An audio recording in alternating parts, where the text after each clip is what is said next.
गुरु जी प्रणाम। मैं से बोल रहा था सर, वो मैंने अभी आपकी शिष्या हैं मंजू दीदी पनकी में रहती हैं,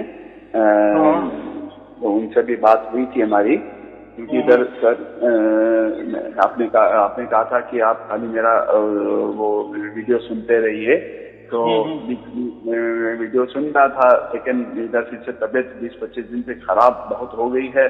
तो मतलब जैसे सर गर्म हो जा रहा है, बीपी फ्लक्चुएशन कर रहा है और कई चीजें ऐसा हो रही हैं। और जैसे हमारी माताजी अभी गुजर गई तो उनका ब्रेन शिंक हो गया था, जिससे उनका याददाश्त बिल्कुल खत्म हो गए थे। वही चीज मेरे साथ भी हो रही है, वो ऑक्सीजन नहीं जा रहा है। जो भी है, मेरा कोरोना भी हुआ था, लेकिन ये मेरा पल्स रेट, मेरी हार्ट रेट पहले भी कम होती थी, अभी भी कम है, इधर बहुत ज्यादा कम हो गई थी। जो गवर्नमेंट हॉस्पिटल कार्डियोलॉजी है, तो वहां पर गया था, तो उन्होंने हमें 24 घंटे का वो लगाया था। तो वो कह रहा है कि आपकी हार्ट रेट तो 39 से लेकर 140 तक जा रही है, पेस मेकर लगता है, ये लगता है, आप अपना ध्यान दीजिए, वॉक करिए, योगा कर, खुश रहिए। मैंने कहा खुश नहीं रह पा रहे हैं, कुछ न कुछ ऐसा होता जा रहा है कि मुझे पूरा संसार धोखा ही धोखा लग रहा है। चाहे वो भाई जो मेरे साथ बिजनेस करता है, जो वाइफ है मेरी, मतलब हाथों से लग रहा है कि हाँ अभी नोट के खाने के वाला है। तो मुझे मतलब स्वास्थ्य ठीक नहीं रह रहा है। अभी मैंने सब हार्ट के चेकअप कराए हैं, तो वो चालू हैं, और कल 1-2 चेकअप और कराना है। अब फिर ब्रेन के डॉक्टर पास जाना है। तो जैसे पहले 2-3 साल पहले MRI कराई थी, तो उसमें लिखा था कि ब्रेन शिंक हो रहा है। तो अब वही जाते हुए डर लग रहा है कि मान ली अब क्या हो रहा है। जैसे मैंने हाथ धोए और फिर भूल जाता हूँ, कोई चीज रखी फिर भूल जाता हूँ, और जो पिछला वो क्या किया था सब भूलता जा रहा हूँ। मेरा शरीर मतलब समझिए बिगड़ता ही जा रहा है।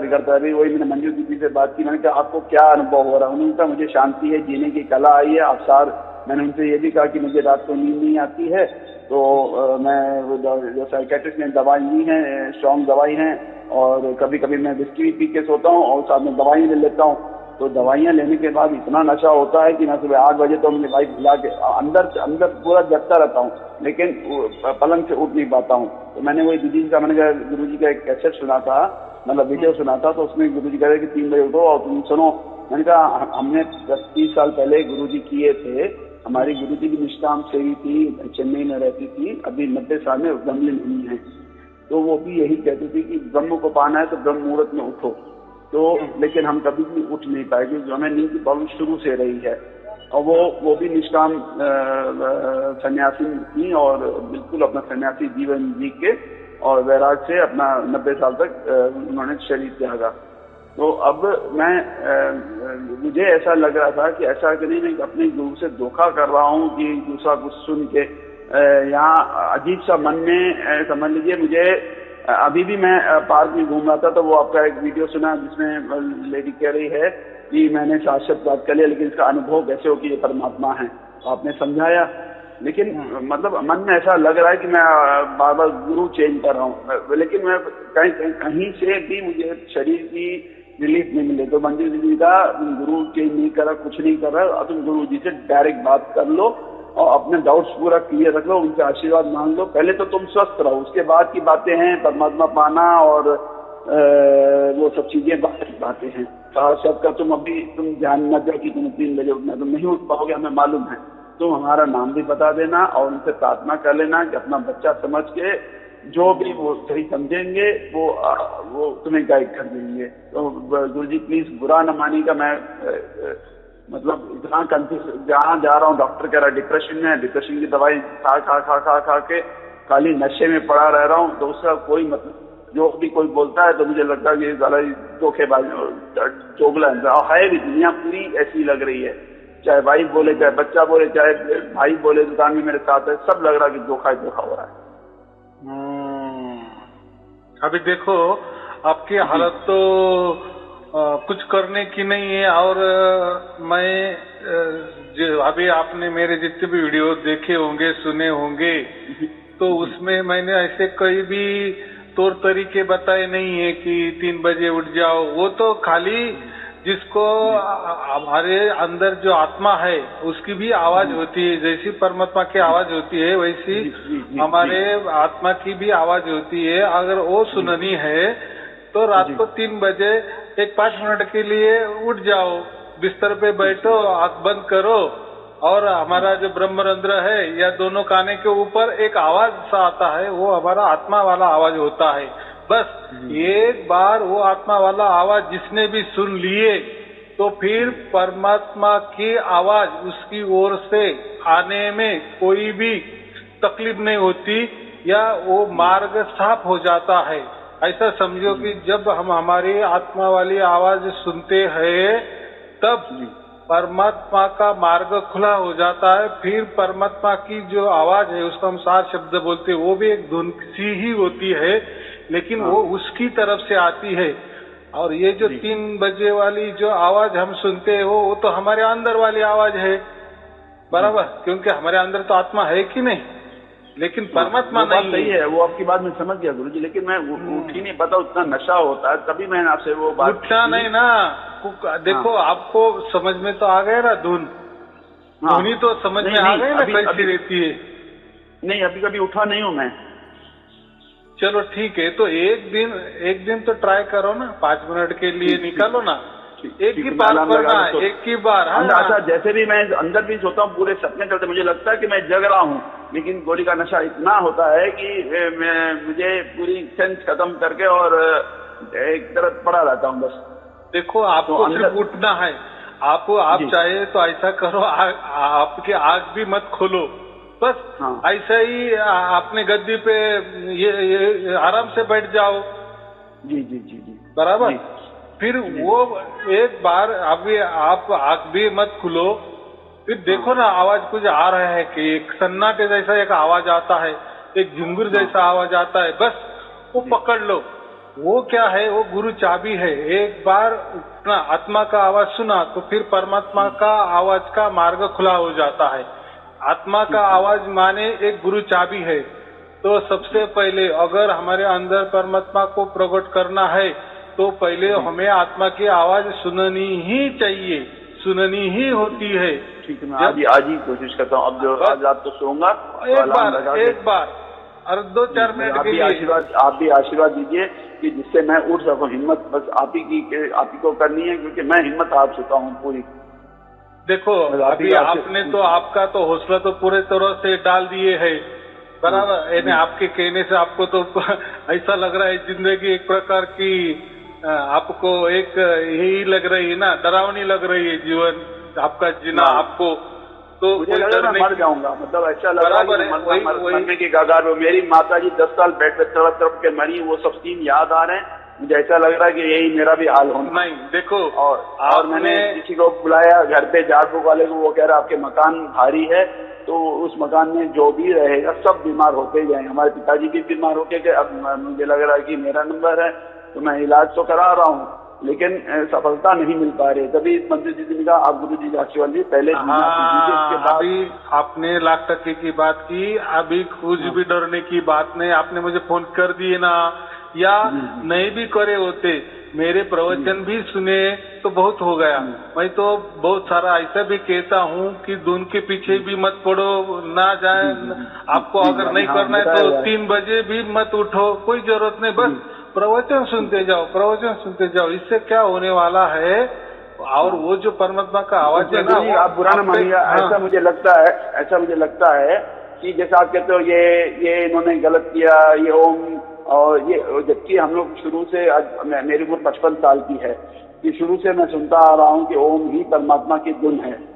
ठीक है, तो अब मैं आप जैसे कह रहे हो कि मुझे कई बार ऐसा लगा, आप बुरा ना मानिएगा, मतलब मैं तो बच्चा हूँ, मुझे कई बार ऐसा लगा कि ये तो दूसरे संतों की एक निंदा हो रही है।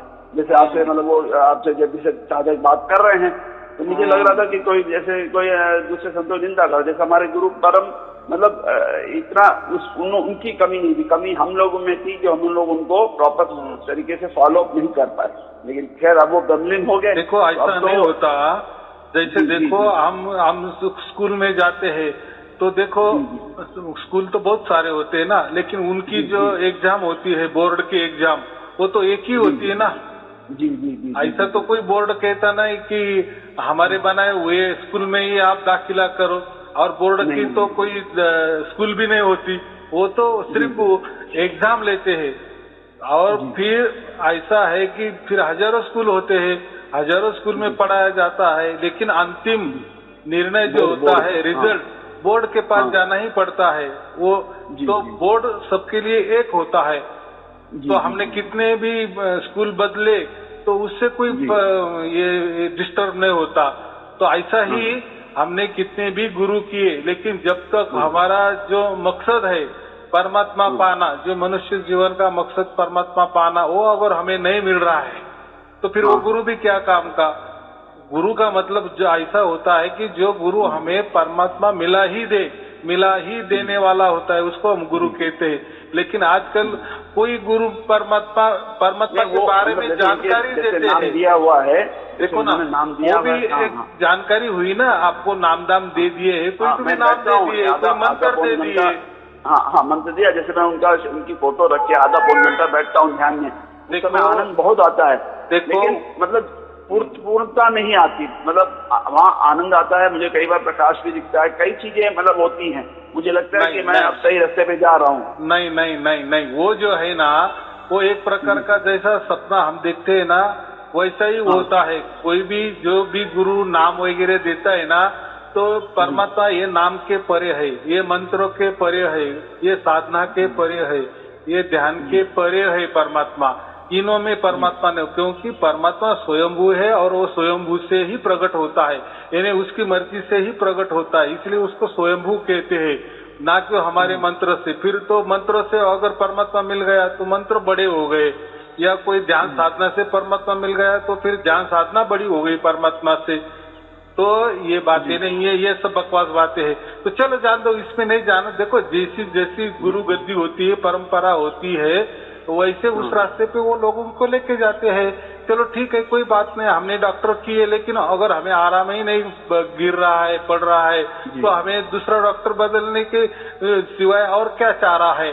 तो जैसे हम डॉक्टर बदल लेते हैं, क्योंकि हमारा जीने मरना का प्रश्न है ना, सवाल है ना। हाँ, तो ये बात होती है। तो इसके लिए परमात्मा जब आप उसकी ओर से प्राप्त होता है ना, तो वो ये नहीं देखता कि इसने कितने गुरु बदले, क्या कुछ गुरुद्रोह किए। ये गुरुद्रोह वगैरह, गुरु बिरु, ये जो है, ये तो प्रकृति वाली बातें है ना। हाँ, और प्रकृति खुद ब खुद नाशवान है, तो फिर गुरु भी क्या खुद ब खुद नाशवान ही है ना, बराबर कि नहीं। तो इसीलिए हम इसमें जाना नहीं, और कोई वहम ऐसा मन में नहीं लाना कि मेरे से कोई पाप हो रहा है इसकी वजह से। वही गिल्टी फीलिंग हो रही है, तो तभी मैंने आपसे कहा कि आपसे डायरेक्ट बात कर लें। परमात्मा जब भी प्राप्त होता है ना हमें, वो उसकी ओर से प्राप्त होता है, और उसके लिए वो कोई अड़ंगे नहीं लगाता, कोई अट शर्त नहीं लगाता, बराबर, कोई बंधन नहीं लगाता कि हाँ अगर ये बंदा ऐसे इसी तरह से चलने वाला है तभी मैं उसको प्राप्त हो जाऊं, ऐसा कुछ नहीं होता। ये तो ये गुरु लोग हमारे अंदर कुछ न कुछ डाल देते हैं, डराते हैं हमें, बराबर। तो वो नहीं कुछ करना। तो अभी एक ही काम करना, मैंने एक तो बताया 3 बजे उठ जाओ, 5 मिनट के लिए थोड़ा सा वो आवाज की पहचान कर लो, वो गुरु चाबी है, उससे फिर परमात्मा का आवाज आने में वो जो रास्ता है, वो मार्ग है, वो खुला हो जाएगा। फिर वो आपे आप परमात्मा आपके अंदर उतर आएगा, प्रकट हो जाएगा। जैसे अभी हजारों लाखों लोगों को हो गया, आपको भी हो जाएगा। वो कोई वो क्या बोलते हैं, कोई रॉकेट साइंस नहीं है, बहुत सहज वाली बात है। वैसे ही हमारा आत्मा का आवाज सुनना, ये भी बहुत सहज वाली बात है। लेकिन वो सहज से ही, वो गुरु चाबी से ही परमात्मा हमारे अंदर प्रकट हो जाता है, बराबर। हाँ, ये जो आत्मा, ये जो देखो ना, ये जो हमारी आत्मा की आवाज है ना, ये हमारे प्रयत्न से सुनते हैं। जैसे मैंने प्रयत्न करने को कहा आपको 3 बजे उठ जाओ 5 मिनट के लिए, ये हमारे ओर से हो गया। और ये आत्मा तो हमारा है, तो हमारे प्रयत्न से वो उसकी आवाज हम सुन सकते हैं। लेकिन परमात्मा का ऐसा कुछ नहीं होता, वो उसकी स्वयं से आता है, उसकी स्वयं से वो प्रकट हो जाता है, बराबर। तो कोई चिंता की बात नहीं है। अभी मैंने कहा है, अगर वो भी आपको नहीं जमता है, समझो 3 बजे उठना, तो क्या करे, बस मेरे प्रवचन सुनते जाओ, वो भी काम हो जाएगा, उससे भी आपको लाभ होने वाला है 100%। वो तो गुरुवाणी है, बराबर।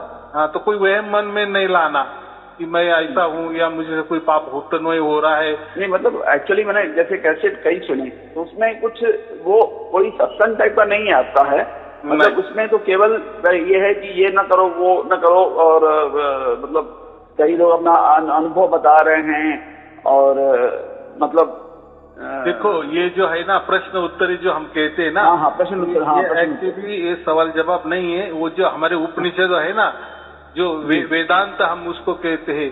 वेदांत क्या है? प्रश्न उत्तर ये है ना। गुरु को शिष्य सवाल कर रहे हैं और गुरु उसको जवाब दे रहे हैं, ऋषि जवाब दे रहे हैं।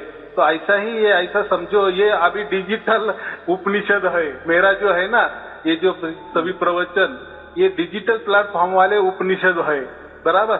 ऐसा तो कोई उपनिषद आपने नहीं सुना, लेकिन ये अभी नया प्रकार का उपनिषद ही है, बराबर। क्योंकि अभी ये सुविधा प्राप्त है ना, पहले ऐसी सुविधा नहीं थी, बराबर जी।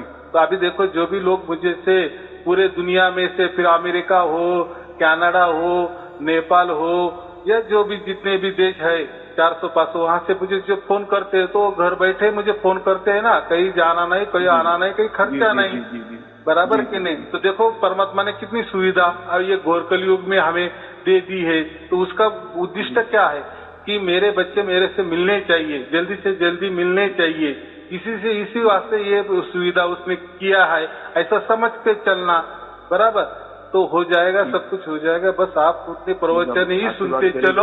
हाँ मैं सुन रहा हूँ, मेरा आशीर्वाद करें, सब ठीक हो जाएगा। देखो आप ही मुझे बाद में फोन करेंगे कि गुरुजी मैं एकदम चंगा हो गया, मुझे आज तो कल्पना भी नहीं हो रही है, तो मैंने ऐसा कभी सोचा भी नहीं था, तो देखो मैं एकदम ठीक ठाक हो गया। तो ये परमात्मा की कृपा से हो गए, ना कि मेरे कृपा से, बराबर। तो प्रवचन सुनते जाओ, सब कुछ परमात्मा की कृपा। ये प्रवचन ही परमात्मा की कृपा ही समझो, परमात्मा का प्रेम का वर्षा वही समझो, बराबर। ठीक है। चार शब्द प्राप्त हो ना हो, कहा था कि अब हाँ, जैसे मंजू दीदी ने कहा था अभी इनको कि अपना व्हाट्सएप लिख के अपना फोटो भेज दो तो गुरुजी जरूर आशीर्वाद कर देंगे। तो मैं क्या व्हाट्सएप पे अपना फोटो भेज दूं गुरुजी? चलो ठीक है, कोई चिंता की बात है, वो भी कर लो, जैसा आपका मन कर रहा है करो। लेकिन वो तो होगा एक मार्ग, लेकिन सार्थक प्राप्त होना ही चाहिए, इसकी जिद में मत करो, क्योंकि वो तो हमारे हाथ का खेला नहीं है, बराबर। वो तो हमारा भाग्य का खेला है। हाँ, तो हमारा भाग्य क्या है हमें मालूम नहीं। तो पहला हमें भाग्य जो है ना वो क्लियर करना है, शुद्ध पवित्र करना है, बनाना है।